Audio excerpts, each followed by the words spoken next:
দীর্ঘ ৭ বছরের প্রতীক্ষার অবসান ঘটিয়ে আবারও পর্দা কাঁপালো দেশের জনপ্রিয় রিয়েলিটি শো লাক্স সুপারস্টার। ২০২৫ সালের এই জমকালো আসরে কয়েক হাজার প্রতিযোগীকে পেছনে ফেলে সেরা সুন্দরী মুকুট জয় করে নিয়েছে রাজশাহীর মেয়ে বিদুষী বর্ণিতা। বিজয়ী হওয়ার পর এক আবেগঘন মুহূর্তে নিজের অনুভূতি প্রকাশ করেছেন বর্ণিতা। সামাজিক যোগাযোগ মাধ্যমে তার একটি ছবি এখন ভাইরাল, যেখানে দেখা যাচ্ছে গোলাপি বিছানায় রাজকীয় সাজে পরম মমতায় ট্রফিটি জড়িয়ে ধরে ঘুমিয়ে আছেন তিনি। ছবির ক্যাপশনে বর্ণিতা লিখেছেন, এখনও এটি একটি স্বপ্নের মতো মনে হচ্ছে, যা থেকে আমি জেগে উঠতে চাই না। এই সম্মান আমি প্রতি মুহূর্তে হৃদয়ে আগলে রাখছি। পথ চলা সহজ ছিল না, তবে এটি আমার জীবনের শ্রেষ্ঠ অভিজ্ঞতা।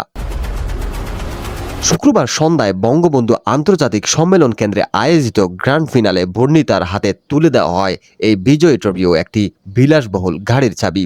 পুরস্কার তুলে দেন চ্যানেল আইয়ের ব্যবস্থাপনা পরিচালক ফরিদুর রেজা সাগর, ইউনিলিভার বাংলাদেশের সিইও রুহুল কুদ্দুস খান এবং জনপ্রিয় অভিনেত্রী বিদ্যাসিনা মিম।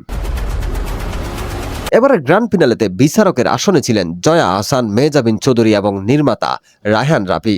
তারা শুধু বাহ্যিক রূপ নয়, বরং প্রতিযোগীদের মেধা, অভিনয় দক্ষতা এবং ব্যক্তিত্বকে বিশেষ গুরুত্ব দিয়েছেন। পুরো অনুষ্ঠানটি সঞ্চালনায় ছিলেন জনপ্রিয় দুই তারকা আরিফিন শুভ ও মোশাররফ করিম।